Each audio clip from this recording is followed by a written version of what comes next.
Our buddy is Jim Lampley. Jim, pleasure. How are you, pal? Chris, it's great to be here with you. And yes, we worked together eventually at WFAN, but on July 1, 1987, I actually brought the station on the air in the studio in Astoria, Queens. There was an update before me. You didn't do that update. I can't remember exactly who did, but then I was the first talk show host at WFAN. And I remember that I had sat up a couple nights before and I wrote this lengthy manifesto suggesting in reducto ad absurdum style all the things that would happen as the result of this new medium of communication. Wow. 24-hour-a-day sports talk radio, because that was the first time. And I suggested things like, Vinny from Queens will construct trades and the Rangers will go ahead and execute them, and such and such will buy the Mets because some listener on the radio station tells them to do so, and there will eventually be 4 of these in Salt Lake City's doing all jazz all the time, 24 hours a day. You got that right. Everything I said about it all came true. Okay, Did you it was do that? all absurd, and it all came true. Did you do that first show in Queens, or did you in L.A.? Because I know you were in L.A. I did it in Queens. You did? And then, Okay. And I was in Queens for 2 months before I left on September 7 and went to L.A. and began doing what was called the Hollywood Satellite Show, because I was in Hollywood getting overnight shipments of newspaper copy and other information from New York, and pretending to do some live version of a show that connected to New York sports while I was sitting in Los Angeles. That went on for a while, and it was very flattering to me that they wanted me to stay on the air whether I was in New York or not. You were great, though. I mean, everybody, you were very important to that station right away. You're on 10 to 1, right? It was 3 hours? Yeah, 10 to 1, 3 hours. You were so good. You have a great memory, Chris. Well, I wasn't quite there yet. I was in New York, and I remember it, and I got a lot of discussion. I think Susan Waldman may have been the first voice. I'm not positive about that. She probably was. I think she may have been. She was doing updates. But your situation, you were very, very important. You did it for about 3 or 4 years, didn't you? How many years did you do it? Maybe not that long. Maybe 2. 2 years. Maybe 2. Okay. Now, once I got to Los Angeles, it was really hard. You went to Los Angeles to do the news. Didn't you go to do the news? 10 a.m. in New York is 7 a.m. in Los Angeles. And I was not a 7 a.m. on the air kind of a person. So, it went away eventually in that situation. But it was thrilling to do it. And the entrepreneur who began the whole thing, Jeff Smullian, is a great friend of mine to this day. I know Jeff well. I mean, he just got into the Radio Hall of Fame a couple years ago. Did you go to L.A. because you were doing the news, the local news? Is that why you went to L.A. back in 87? Well, I went to L.A. because I had been forced out of ABC Sports. Okay, there was a brand new executive who succeeded Runologe as the head of ABC Sports. He was the guy who had run stations at ABC for a while. Capital Cities had bought the network, and Dennis Swanson arrived at ABC Sports with one predilection, which was, who is Jim Lampley and why are we paying him all this money?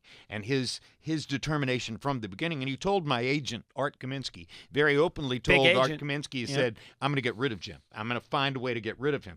And the vehicle that he ultimately chose in 1987 to get me out of ABC Sports was to assign me to boxing. He was so sure that culturally I would not fit with boxing. He was so sure that I would not know anything about it. He saw that the audience would see me as the successor to Cosell in the boxing telecasts on ABC, and he figured this will be exactly the right way to get him to walk away from his contract. And eventually I did walk away from the contract, but it wasn't because I was calling fights. That turned out to go pretty well, and within a few months after I went to Los Angeles and had stopped calling fights on ABC, I got the HBO gig and became the boxing blow-by-blow guy on HBO, which lasted for 31 years. With our buddy Larry Merchant, used to be on all the time. And who was the referee that you used a lot? What was his name? Referee? The former ref who did the score, Letterman. Oh, Harold Letterman. Harold Letterman, he did that too. I didn't even realize that Harold was a referee a long time ago. I think, well, he did the officiating. Didn't he do the scorecard and how many, what was his points? Harold was, by my lights, the greatest scorer ever in the sport, and he was our unofficial ringside scorer on HBO for a long, long time. Taught me a lot about it. And, you know, Swanson used to live in my hometown, and he used to come up to me all the time, why don't you guys do more lacrosse? I said, well, here's what I'll do.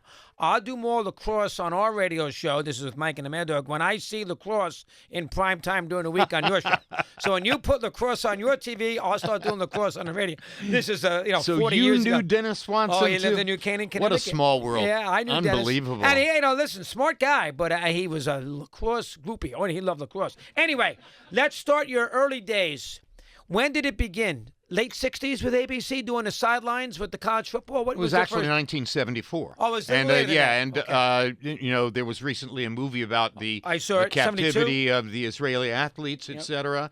It was from the captivity of the Israeli athletes at the Munich Olympics that ABC Engineering learned that radio frequency cameras and microphones, wireless, could do things that they had not thought that they would do. They didn't know that the signals would jump over concrete walls or go around metal barriers. And so after those Olympics were over and that whole experience was over, and they learned those things from trying to satisfy two reporters, Howard Cosell and Peter Jennings, who wanted to get closer to the action. Can we actually see a picture from inside the Olympic Village room, stuff like that? So they came back to New York after those Olympics, and there was a meeting among the sports division, the news division, and the engineering division. And the question was, now that we know this about radio frequency cameras and mics, what can we do as the result? And the first idea that everybody went for was, we can put a reporter on the sideline of a football game. Well, it wasn't going to be the NFL, because the NFL would never have gone for that at that time.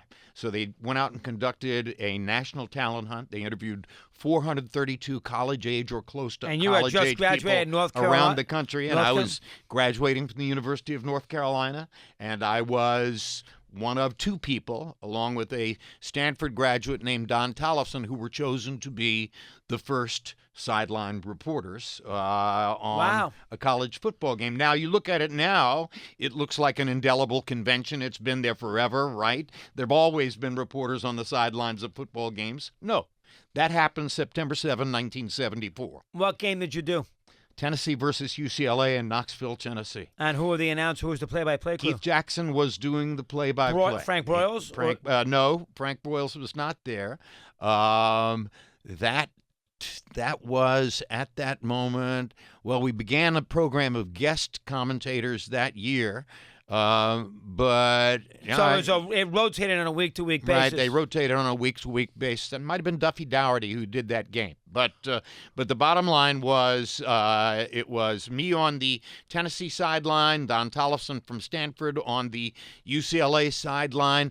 Normally, a tie football game is not a thrilling event, but this was, in fact, a thrilling event because it became a tie when Condridge Holloway, the Tennessee quarterback, tumbled into the end zone for the tying touchdown after having been taken to the infirmary for a possible concussion in the middle of the game. They examined him for cranial trauma. They brought him back. He came back into the game, tumbled into the end zone for the tying touchdown. Never forget it. Got on the plane, police escort to the airport, got on the plane, sat with Chuck Howard, the senior producer and production boss at ABC Sports at that time, and he was sitting with a yellow legal pad and making notes for the pregame that was going to take place at Georgia Tech Notre Dame. Less than 48 hours, hence Monday night. Monday night. And I waited for him to pause for a second. I said, Chuck, I've never been on a network football telecast before. Now I've had my first one. Just got to ask you, was that a good telecast? And he looked at me, lifted his glasses. He said, Jim, as long as you're in this business, and it might be 50 years, great game, great telecast. Bad game, bad telecast. How about that? Indelible rule. And it's always the case. And he was 100% correct. Yeah, Chuck was interesting. That was a tie game that was actually a great game. So it was a great telecast.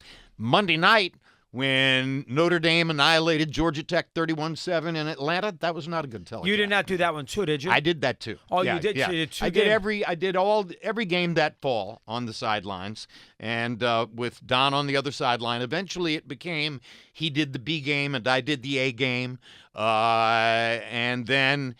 We were supposed to do it for one season only, and there were going to be new ones or a new one the following year, and I wound up doing it for 3 years, and I had to bitch and moan to get off the sideline and get to what I really wanted to do then was to do the C and D game play-by-play on regional weekends. I was making my way up, and of So course... you went from that to play-by-play with the third game of the weekend. Well, and I was also, of course, for the rest of the year, doing all the crazy wide worlds. Okay, Oh, you did great with that. The whole staff of announcers, all those veteran guys, they had all done the wrist wrestling and the log rolling and the barrel Evel jumping. Knievel They and had all all done that over and over and over.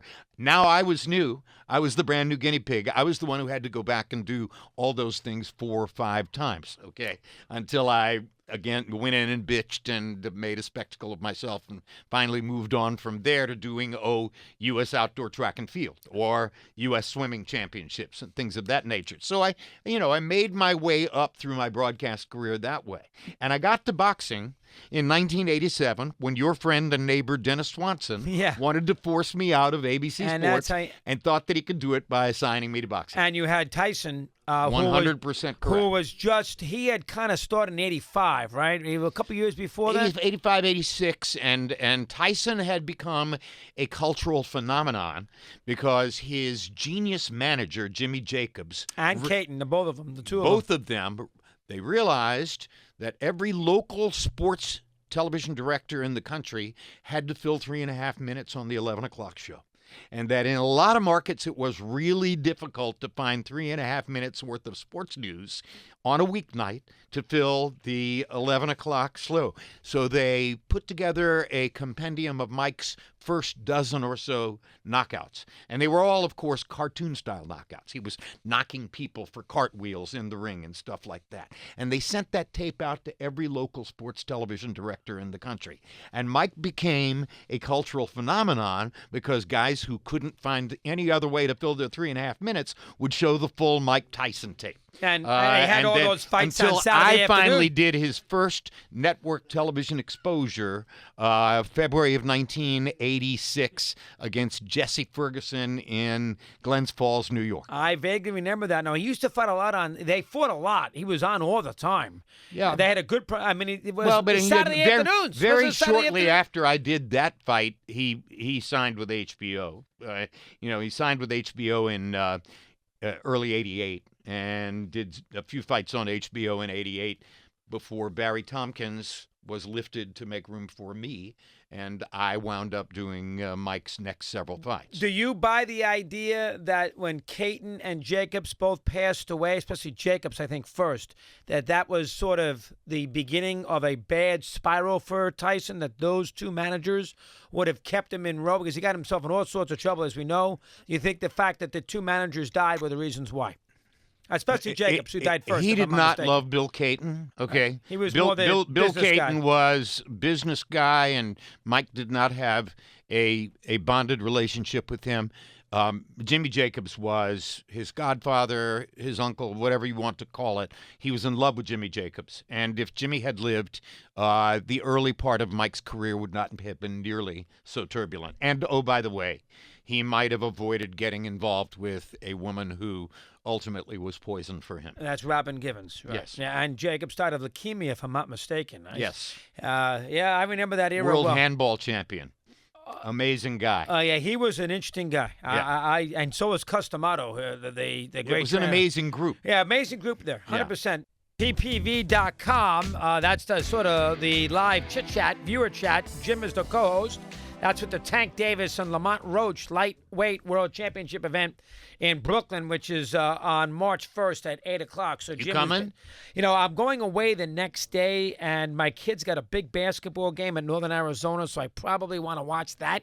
But yes, I have a kid who's a coach there at Northern Arizona. Coaches at Northern Arizona? In Flagstaff. I was just there for the weekend. So they've got elevation going Oh, for them. 7,200 square feet. And Yeah. they won Saturday. Thank God he was in a better mood after Bill he lost. Self just learned about elevation. Oh, yes, he did. He had a Getting lot of clocked trouble. twice in Utah, There right? you go. Now, you went to Carolina, and you got there in the mid-'60s, right along the line where Dean Smith I did the was Dean settling Smith death. radio show. Go ahead. Tell me about And that. that was my very first meaningful radio experience was doing the Dean Smith radio show. And also, by the way, at football, the Bill Dooley pregame Oh, it and was a postgame famous radio coach, interview, yes. et cetera, on WCHL radio and the University of North Carolina basketball and football television networks. That was all the way back when I was finishing undergraduate school and getting into graduate school in the early 1970s. And obviously, the human exposure to Dean Smith, the things that I learned from Dean Smith going on road trips,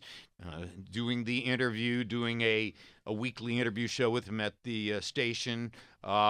We could go on all day. Great guy with, racial scenarios with his team. He did a great Jordy Scott, Well, first player in he the integrated ACC. the Atlantic Coast Conference. Right, yeah, and, that's right. And he also integrated lunch counters in Chapel Hill, and he expanded that particular outreach to bigger than basketball. It wasn't just that he integrated the basketball program. He was a big force for modernizing the state of North Carolina in the 60s and 70s, and his imprint is still felt to this day. And his best friend is Bobby Knight, which is the strangest thing in the world. Him and Tru- Bobby Knight were truly as tight bi- as go be. Truly bizarre that his best friend was Bobby Knight. We never understood that, but they definitely had a passionate liking for each other. Your ability to communicate on TV. Now, Bill Battle and Dick Vermeer were the coaches in '74 that Jim was telling us about a few minutes ago. You can communicate on radio easy, but you are a wonderful communicator on TV. You and the camera always had a tremendous relationship. Born with that? Who taught you that? Give me a little rundown there. Go ahead. Well, it's just talking, and you're conversing with your friends because everybody in the sports audience is your friend. You have something in common with them, and it's pretty thrilling to be doing something like that for a living instead of having to work, right? I mean, there's homework in it, there's preparation in it, and everything like It's that. fun But work, though. if I was smiling in front of a camera, it's because I was happy to be there and happy to be doing what I did, and I had watched a lot of TV growing up. I watched news media and sports media. That's another thing that Dennis Swanson didn't know and didn't realize when he decided to get rid of me at ABC Sports by signing me to boxing. He had no way of knowing that the very first thing after my father died when I was 5 years old, the very first thing my mother ever sat me down to watch constructively and said, "This is what you're going to do because if your father was still alive, it's what you'd be doing," was Sugar Ray Robinson versus Bobo Olson for the middleweight championship, their second fight in 1955. I was 6 years old. Wow. I still, I'll never forget that, and I'll never forget all the years of watching the Friday night fights. Don Dunphy and all those? Gillette. And Don Dunphy became my blow-by-blow model. A lot of people would ask me, because they knew my ABC Sports background, now that you're calling blow by blow and you're getting your feet wet calling blow by blow, is it Cosell whose voice is in your head? And I said, no, I'm not crazy. I would never try to interview somebody or imitate somebody who cannot be imitated, okay, other than clumsily. But Don Dunphy was in my head. I probably watched 100 Friday Night Fights Gillette shows. So Dunphy's precise diction, his understated style, those were the things I tried to emulate when I was calling fights on HBO. Wow. Now, you always had, and it's a great reputation to have, you always had that wonderful reputation that you're going to tell, quote unquote, Howard, tell it like it is, and you're not going to pull any punches. And if the bosses don't like it, live with it. That everybody, Jim is snarky was the thing, but that was very good for the audience because they knew that they could trust you when you did an event. You were not going to pull any punches. Yeah, I think coming out of the romantic era of the 50s into the 60s, there were a fair number of broadcast executives who thought that the audience didn't really want truth. They wanted a romanticized version. They wanted a Pollyanna-type version of sports that would make them happy, et cetera, et cetera. And I came to it watching McKay, Cosell, creating and developing the perspective that truth is fine. Truth will sell. And the audience will bond with truth because over a period of time, they respect it. So I was in that generation. And by the way, Bob Costas is in that generation. Yeah, absolutely. Generation. You remind me of Bob. You and Bob are very similar in a lot of ways. There are quite a number of other big names, others who've come along since then, who are truth tellers by nature. And I think the audience got not just accustomed to, but ultimately fell in love with truth-telling as the proper mode of storytelling for sports. All right, how about boxing itself as a sport overall? I know you have this big PPV event on ppvevent.com there on Saturday night, but boxing, for whatever the reason, has lost, for the average fan. I think it's because they took it off network television and they forced to make you buy it all the time. That's number one. Plus, it's always been a sport that's been difficult to trust. Scorecards, athlete shows up, Buster Douglas beats Tyson, and then that was the end of him, and you knew he'd be out of it the next fight, and you never really could completely trust it as a sport. Give me your thoughts about that. Go ahead. Well, I borrow from Larry Merchant here because it's the most succinct version of this that I've ever heard. And Larry, one night on our HBO telecast, said, boxing can't kill it, or no, can't fix it, can't kill it. Boxing can't fix it, can't kill it. Yeah. That's the truth. You can't fix it, okay? It's never going to be fixed. There are always going to be idiosyncrasies and irregularities and things that you don't trust. But it's always also going to be the most personal sport, the one that speaks to most of us from a very man-to-man, one-to-one perspective, and it will never go away. As long, I say this over and over, and I'll say it to you, as long as human beings can stand up and walk on this planet, men will fight men and women will fight women for money. That's always going to be around. Do you think that Arum and the Don Kings, is it in a situation where the average fan does not pay attention as much as he did, say, 20, 30 years ago? I can't remember the last time I bought a fight as a perfect example. I don't know who the average fan is now. So, I'm not certain that people pay less attention. I'm sure that Artur Beterbiev versus Dmitry Bivol from Riyadh the other night did a reasonably good pay-per-view. It certainly didn't do the kinds of numbers that we used to get for Tyson and Holyfield and fighters of all American background. Obviously, it has become more dominated by fighters from other cultures like Latin America and Eastern Europe than it is by American fighters at this time. So that's a big problem. So if you were sitting in Ukraine, you'd be looking at it from a different perspective. You would say, oh, this is a golden era for boxing. Oleksandr Usyk is the undisputed heavyweight champion. Some people even rank him as the number one pound-for-pound fighter in the world, and he's the latest evocation of Ukraine's amazing boxing culture. So, it moves around. It goes from place to place. But again, I'll go back to Merchant. Boxing can't fix it, can't kill it. And you will be part of that ringside deal with the co-hosting job with ppv.com, exclusive viewer chat for the Davis-Roach fight. If you like punching power, I like that, you want to see Tank Davis. Tank Davis, I believe, is maybe the hardest hitter I've seen at the lightweight level since Roberto Duran. Spectacular punching power and killer instinct, too. Which is not to say that Lamont Roach can't beat him. He's a boxer, and it's possible. But Tank Davis doesn't just knock his opponents out. He annihilates them.